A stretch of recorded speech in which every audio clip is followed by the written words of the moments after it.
नमस्कार, मेरा नाम वसुंधरा है और आज हम क्लास 9 की पॉलिटिकल साइंस की एनसीईआरटी टेक्स्ट बुक का जो सेकंड चैप्टर है उसका थर्ड टॉपिक पढ़ेंगे। तो थर्ड टॉपिक क्या है?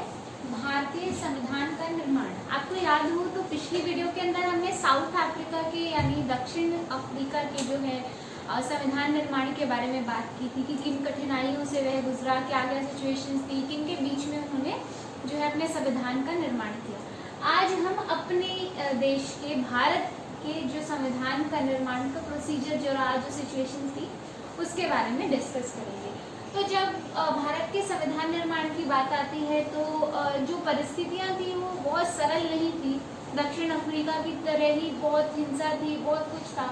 और देखें तो जब विभाजन हुआ था तब की जो अनुमानित संख्या, एक अप्रॉक्सीमेट अगर हम नंबर लेके चले तो करीब विभाजन के समय जब 14 अगस्त को विभाजन के लिए जो है ऑर्डर्स आए तो इतनी हिंसा थी, इतनी हिंसा भड़की कि कम से कम 10 लाख लोग, कहा जाता है कि एक अनुमानित अगर हम संख्या लेके चलें तो 10 लाख लोगों की जो है मौत हुई और भी बहुत से जो है क्राइम्स उस टाइम हुए। तो जो कॉन्स्टिट्यूशन था उसको बनाना सरल कार्य नहीं था। तो ये परिस्थितियाँ और जो विभाजन के समय की हिंसा थी वो भी एक बड़ा जो है जो हम कह सकते हैं ऑब्स्टिकल उस समय था हमारे भारत के संविधान निर्माण के बीच में। अब जो संविधान निर्माण का रास्ता, ऐसा एक टॉपिक आप देखेंगे बुक के अंदर, तो उसके अंदर हमारे पास एक लाभ था कि अनलाइक साउथ अफ्रीका जब कॉन्स्टिट्यूशन लिखा जा रहा था, आपको पता है कि 1950 26 जनवरी को जो है जो कॉन्स्टिट्यूशन लिखा गया था उसको कार्य के अंदर लाया गया था या उसको दैट केम इनटू फोर्स, उसको इम्प्लीमेंट किया गया था। तो करीबन 3-3.5 साल बाद, हमारे स्वतंत्र होने के 3-3.5 साल बाद जो कॉन्स्टिट्यूशन है that came into force. And जो संविधान के निर्माण का रास्ता है तो हमारे पास एक लाभ, जैसा कि मैंने बताया साउथ अफ्रीका के अनलाइक एक था कि जब हमारा संविधान लिखा जा रहा था सारी की सारी चीज़ें हमें कभी डिसाइड नहीं करनी थी, स्पॉन्टेनियस हमें कुछ नहीं करना था। बहुत सी चीज़ें हैं जो हाँ ऑफकोर्स हम लोगों को उस समय भी डिसाइड, जो संविधान निर्माता थे उस समय भी डिसाइड की गई, लेकिन कुछ चीज़ें उनके माइंडसेट में क्लियर थी और हम आगे देखेंगे कि किन किन चीज़ों से उन्होंने प्रेरणाएं ली। तो जो हमारा संविधान लिखा जा रहा था तो जो हमारे पहली चीज़ अगर हम देखें तो हमारे राष्ट्रीय आंदोलन का पर्पस क्या था। तो जो राष्ट्रीय आंदोलन था उसका केवल यही हमारा मोटो नहीं था कि हमें स्वतंत्र करवाना है अपने देश को, बल्कि एक ये पर्पस भी था कि हमारे देश के अंदर जो है जागृति फिर से लाई जाए, एक क्रांति लाई जाए, दोबारा से देश जो है वो उठकर खड़ा हो और अपने डेवलपमेंट की ओर बढ़े। तो केवल स्वतंत्र कराना ही हमारे देश के क्रांतिकारियों का या जो भी लोग थे जिनका कंट्रीब्यूशन है या सभी देशवासियों का सिर्फ इतना ही मोटिव नहीं था कि केवल ब्रिटिशर्स को यहाँ से भगाया जाए या फिर जो देश अलग हो गए। तो हमारे बहुत सारे मोटिव्स थे उसके पीछे कि हमें जो है देश के अंदर एक नई चेतना भरनी है, एक नई जागृति आए और हम डेवलपमेंट की ओर बढ़े। उसके बाद 1928 के अंदर मोतीलाल नेहरू और 8 और कांग्रेसी थे जिन्होंने एक संविधान लिखा, एक बेसिक संविधान लिखा है जैसा वो चाहते थे कि संविधान हो, तो उन्होंने एक संविधान लिखा। और 1931 के अंदर कराची के अंदर एक अधिवेशन यानी एक सेशन हुआ था जिसके अंदर एक रूपरेखा रखी गई थी कि कॉन्स्टिट्यूशन आखिरकार होना कैसा चाहिए, कि कैसा कॉन्स्टिट्यूशन हमारे देश को चाहिए।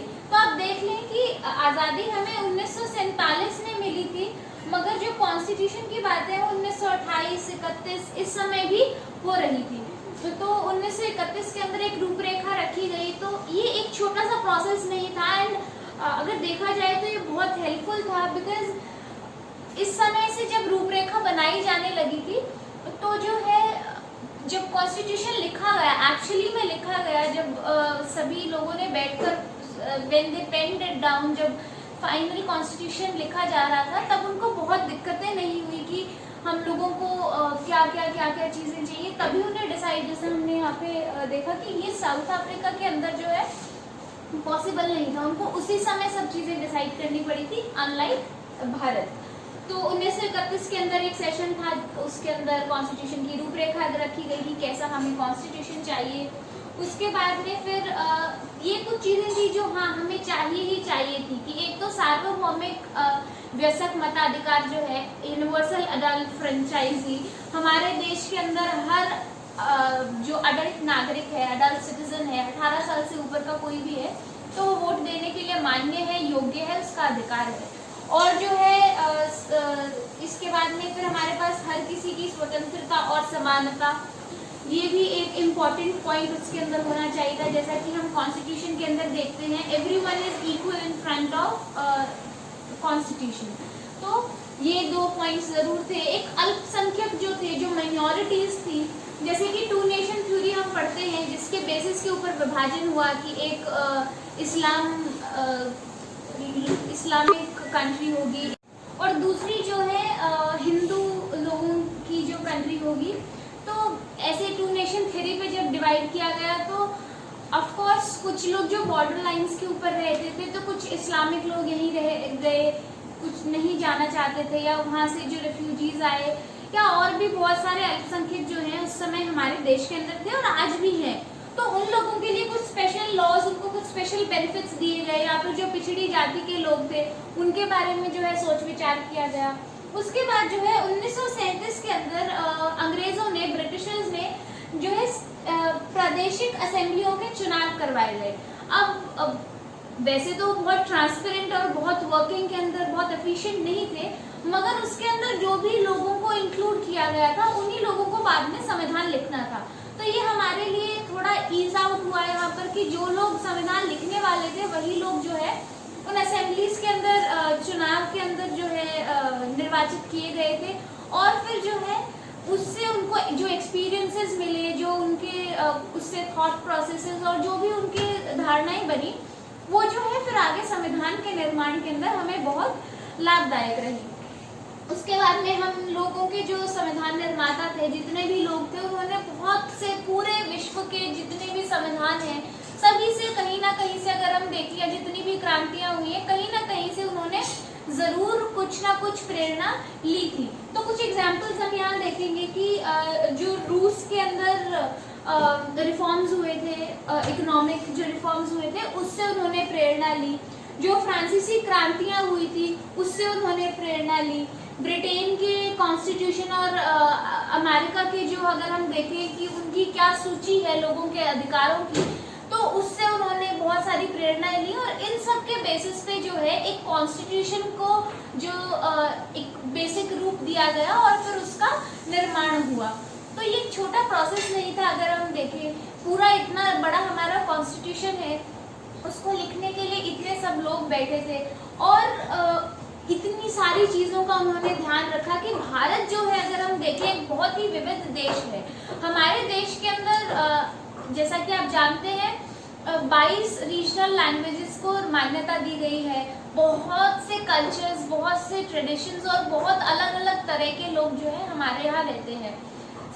सबसे बड़ी डेमोक्रेसी जो है वो भारत की ही है, इस दृष्टि से कि इतनी विविधता है हमारे देश के अंदर। और हम उस समय एक ये चैलेंज भी था कॉन्स्टिट्यूशन बनाते समय और जब देश आज़ाद हुआ था कि जो भारत है ना, इतना विविधता वाला देश है। हमने ये पिछले चैप्टर में भी एक बार मेंशन किया था कि लोग ऐसे देख रहे थे बाकी कंट्रीज की भारत जो है बहुत सी कठिनाइयों से गुजरेगा और इतनी विविधताएं हैं, इतने डिफरेंसेस हैं, इतने अलग अलग तरह के लोग हैं, तो लगता नहीं है कि ज़्यादा समय तक जो है भारत टिक पाएगा।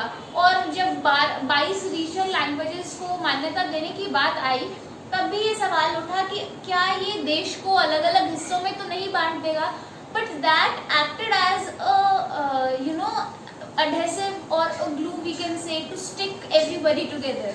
तो उससे क्या है, जो सब लोग जो रीजनल, अगर मान लीजिए एक लैंग्वेज को नेशनल लैंग्वेज का दर्जा दिया जाता, हमारे देश की कोई नेशनल लैंग्वेज नहीं है। हालांकि 2 ऑफिशियल लैंग्वेजेस हैं, मतलब पूरे भारत की अगर देखें तो 2 ऑफिशियल, इंग्लिश और हिंदी, और स्टेट्स की अपनी अलग अलग ऑफिशियल लैंग्वेजेस हैं इंक्लूडिंग इंग्लिश और हिंदी। तो उस समय 22 लैंग्वेजेस को दर्जा देना, उनको मान्यता देना भी एक सवाल के रूप में खड़ा हो गया था, कहीं ये देश को बांट न दे।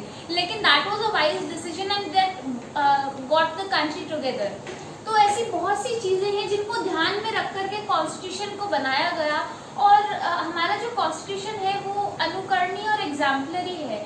तो ऐसी ऐसी चीज़ों से गुजर करके जो कॉन्स्टिट्यूशन के निर्माता थे, संविधान के निर्माता थे, उन्होंने फिर कॉन्स्टिट्यूशन को जो है दे लेड इट डाउन एंड उन्होंने उसे बनाया। तो ये 2.3 का फर्स्ट वो है। आगे के उसके अंदर हम देखेंगे कि कैसे और क्या क्या परिस्थितियाँ उस समय रही और क्या प्रोज एंड कॉन्स और ये सब कुछ हम देखेंगे। अगर ये वीडियो आप सभी के लिए लाभदायक थी तो चैनल को सब्सक्राइब कीजिए और वीडियो को लाइक कीजिए। नमस्कार।